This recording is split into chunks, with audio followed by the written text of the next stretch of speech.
ஆபரண தங்கத்தின் விலை மேலும் உயர்ந்தது. சென்னையில் ஒரு சவரன் ஆபரண தங்கம் 560 ரூபாய் உயர்ந்து 1,16,960 ரூபாய்க்கு விற்பனை.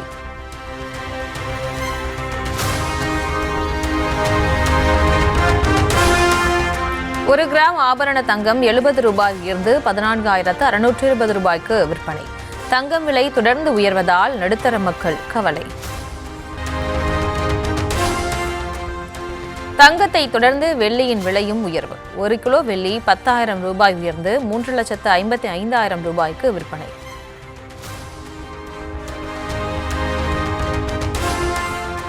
சென்னை, செங்கல்பட்டு, காஞ்சிபுரம் மாவட்டங்களில் இன்று கனமழை பெய்யக்கூடும் என வானிலை மையம் தகவல். திருவள்ளூர், விழுப்புரம், திருவண்ணாமலை, கடலூர் மாவட்டங்களிலும் கனமழை பெய்ய வாய்ப்பிருப்பதாக கணிப்பு.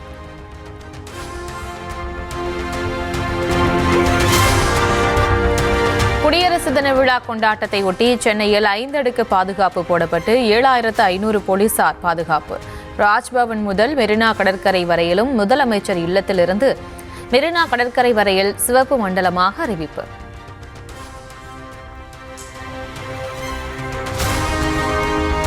ஆட்சி பொறுப்பேற்ற பின்னர் 8,655 நிகழ்ச்சிகளில் பங்கேற்றதாக முதலமைச்சர் பெருமிதம். 15,000க்கும் அதிகமான கோப்புகளில் கையெழுத்திட்டுள்ளதாக பேச்சு. மாண்புமிகு பேரவைத் தலைவர் அவர்களே, இன்னையோட நான் பொறுப்பேற்று, இந்த அரசு பொறுப்பேற்று இன்னையோட 1,724 நாள் ஆகுது. 1,724 நாள் ஆகுது. இந்த 1,724 நாட்களில் 8,655 நிகழ்ச்சிகளில் நான் கலந்துக்கிட்டு இருக்கேன். 15,117 அரசு கோப்புகளில் கையெழுத்திட்டு இருக்கேன்.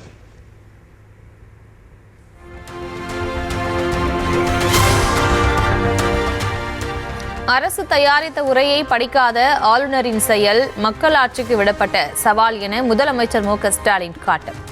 ஆளுநர் தான் வகிக்கும் பதவியை அவரே அவமானப்படுத்துவதாக காட்டம். ஆளுநர் அவர்கள் தான் படிக்க வேண்டிய உரையை படிக்காம போறது வேடிக்கையா இருக்கு. இன்னும் சொல்லணும்னா, அவர் வகிக்கிற பதவியை அவரே அவமானப்படுத்துகிறார். இந்திய அரசியலமைப்பு சட்டத்தையே ஒரு பொறுப்புள்ள பதவியில் இருந்துட்டு கேவலப்படுத்துகிற செயலாக இருக்குது. அதுலேயும் கடந்த 3 வருஷமாக நம்முடைய மாண்புமிகு ஆளுநர் அவர்கள் ஒரே காரணத்தை திரும்ப திரும்ப சொல்லி மக்களால் தேர்ந்தெடுக்கப்பட்ட ஒரு அரசு தயாரித்து கொடுத்த உரையை படிக்காமல் வெளியேறுவதை மக்களாட்சிக்கு விடப்பட்ட சவாலாகவே இந்த பேரவை கருத வேண்டியுள்ளது.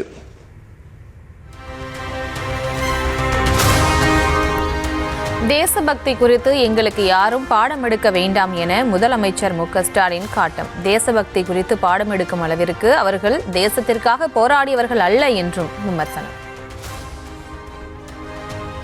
ஆளுநர் அவர்களுக்கு அழுத்தம் திருத்தமாக நான் சொல்லிக்க விரும்புகிறேன். யாரும் எங்களுக்கு தேசபக்தி குறித்து பாடம் எடுக்கிற நிலையில் நாங்களும் இல்லை. தேசபக்தி பாடம் எடுக்கக்கூடிய அளவுக்கு இந்த தேசத்துக்காக அவங்க போராடியவங்களும் இல்லை. ஜனநாயக தேசத்தின் அரசமைப்பு மாண்பு எதேச்சதிகார தன்மையை விட மாற்ற நினைப்பவர்கள் தான் இன்றைய காலகட்டத்தில் தேச விரோதிகள். அவங்க யாருன்னு நாட்டு மக்களுக்கு நன்றாக தெரியும்.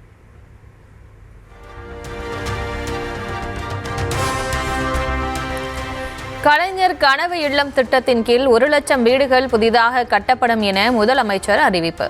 தூய்மை பணியாளர்களுக்கான சிறப்பு ஓய்வூதியம் 3,000 ரூபாயாக உயர்த்தப்படும் என்றும் அறிவிப்பு.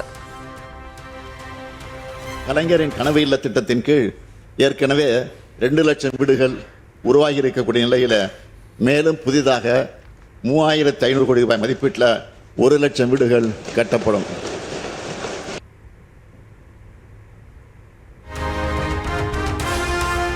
அரசு பள்ளிகளில் காலியாக உள்ள ஆசிரியர் பணியிடங்களில் பேராசிரியர்களை பணியமர்த்த நடவடிக்கை எடுக்கப்படும் என முதலமைச்சர் உறுதி.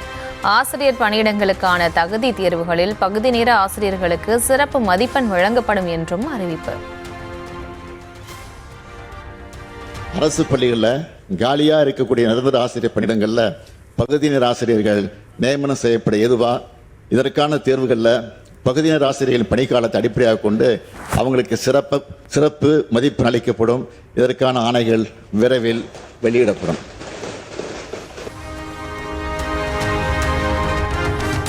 சட்டமன்ற தேர்தலில் அதிமுக சார்பில் போட்டியிட விருப்ப மனு அளித்தவர்களிடம் அக்கட்சி பொதுச் செயலாளர் இபிஎஸ் நேர்காணல். சென்னை ராயப்பேட்டையில் உள்ள அதிமுக தலைமை அலுவலகத்தில் காலை மற்றும் மாலை என 2 அமர்வாக நேர்காணல் நடக்கிறது.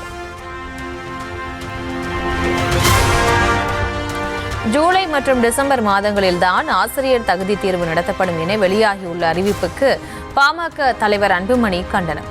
திமுக ஆட்சியின் பதவிக்காலம் முடிவதற்கு முன்பாக சிறப்பு ஆசிரியர் தகுதி தேர்வு நடத்தப்படாது என்ற அறிவிப்பு 4 லட்சம் ஆசிரியர்களுக்கு செய்யும் துரோகம் எனவும் காட்டும். கூட்டணி அறிவிப்பில் எந்த தாமதமும் இல்லை என தேமுதிக பொதுச் செயலாளர் பிரேமலதா விளக்கம். திமுகவுடன் கூட்டணி பேச்சுவார்த்தை நடக்கிறதா என்ற கேள்விக்கும் பதில்.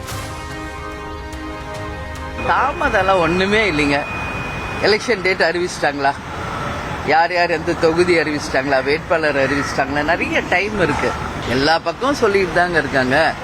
நான் என்ன சொல்றேன், தெளிவா பல முறை சொல்லியிருக்கேன், உரிய நேரத்தில் நல்ல ஒரு முடிவெடுத்து நிச்சயமாக அறிவிப்போம். அதுதான் உண்மை. தேசிய ஜனநாயக கூட்டணியில் இணைய விஜய்க்கு பாஜக அழுத்தம் தருவதாக திருமாவளவன் குற்றச்சாட்டு. நெருக்கடிக்கு பயந்து விஜய் பாஜக கூட்டணியில் இணைந்தால் அவரது அரசியல் எதிர்காலம் கேள்விக்குறியாகும் என்றும் எச்சரிக்கை. பாரதிய ஜனதா கட்சி தேசிய ஜனநாயக கூட்டணிக்கு வராத கட்சிகளை எல்லாம் மறைமுகமாக பல்வேறு உத்திகளை கையாண்டு மிரட்டி வருகிறது. அப்படி தமிழக வெற்றிக் கழகத்தின் தலைவர் விஜய் அவர்களுக்கும் பாஜகவினர் மறைமுகமான அழுத்தத்தை தருகிறார்கள் அல்லது அச்சுறுத்தி வருகிறார்கள் என்பது பலரும் யூகித்து சொல்லுகிற ஒரு செய்தியாகத்தான் இருக்கிறது. அதில் நானும் ஒருவன். அந்த அளவுக்கு விஜய் அவர்களுக்கான நெருக்கடியை பாஜக தருகிறது என்பதை யாரும் மறுத்துவிட முடியாது. விஜய் அவர்கள் அப்படி அந்த நெருக்கடிக்கு ஆளாகி, நிர்பந்தத்திற்கு ஆளாகி அந்த கூட்டணியில் இடம்பெறுவாரேயானால் அவருடைய அரசியல் என்பது கேள்விக்குறியாகிவிடும்.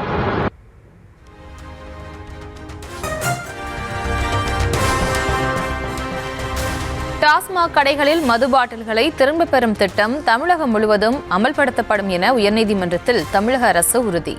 7 மாவட்டங்களில் மட்டுமே இந்த திட்டத்தை எதிர்த்து டாஸ்மாக் ஊழியர்கள் போராட்டத்தில் ஈடுபட்டுள்ளதால் பேச்சுவார்த்தை நடத்தி வருவதாக தகவல்.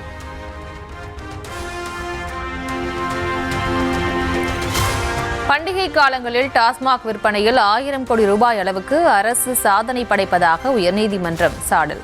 மது பாட்டில்களை திரும்பப் பெறும் திட்டத்தை அமல்படுத்தவில்லை, அரசுக்கு என்ன பிரச்சனை எனவும் கேள்வி.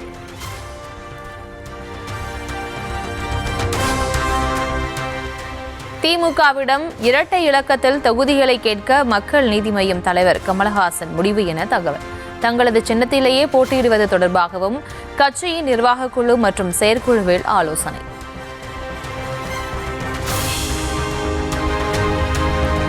வடிகால் பகுதியில் கொசுவலை போடப்பட்டது சென்னை மாநகராட்சியின் அறிவிப்பு கிடையாது என மேயர் பிரியா விளக்கம். மாமன்ற உறுப்பினர் கொடுத்த யோசனை பேரில் செய்திருப்பதாகவும் தகவல்.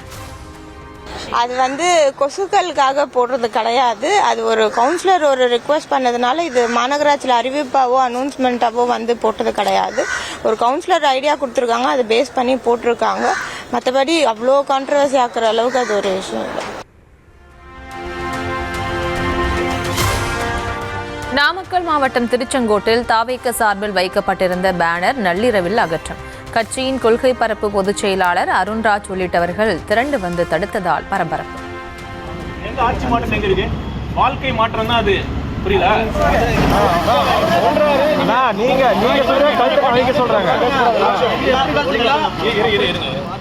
ஆளை பார்த்து ரூல் அப்ப அந்த என்ஓசி இருக்கா போலீஸ் ஸ்டேஷன் அப்ப கேட்க போறோம். அதையும் கழட்டிட்டு ஒண்ணா போலீஸ். தாம்பரம் திருவனந்தபுரம் இடையேயான வாராந்திர அம்ரித் பாரத் ரயில் சேவை 28ஆம் தேதி தொடக்கம். இன்று காலை 8 மணி முதல் முன்பதிவு செய்யலாம் என தெற்கு ரயில்வே அறிவிப்பு.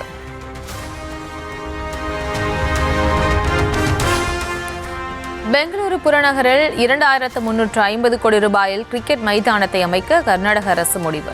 80,000 பார்வையாளர்கள் போட்டிகளை கண்டு ரசிக்கும் வகையில் பிரம்மாண்டமாக உருவாக்க திட்டம்.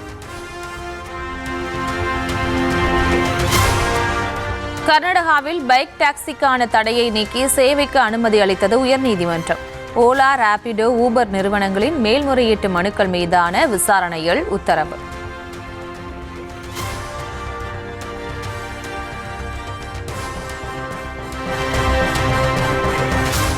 நவி மும்பை விமான நிலையம் அருகே 1 லட்சம் கோடி ரூபாய் முதலீட்டில் பசுமை நகரத்தை அமைக்கிறது டாடா குழுமம். டாவோஸ் மாநாட்டில் பங்கேற்ற சர்வதேச முதலீட்டாளர்கள் ஆர்வம் காட்டியதாக பட்னாவிஸ் தகவல்.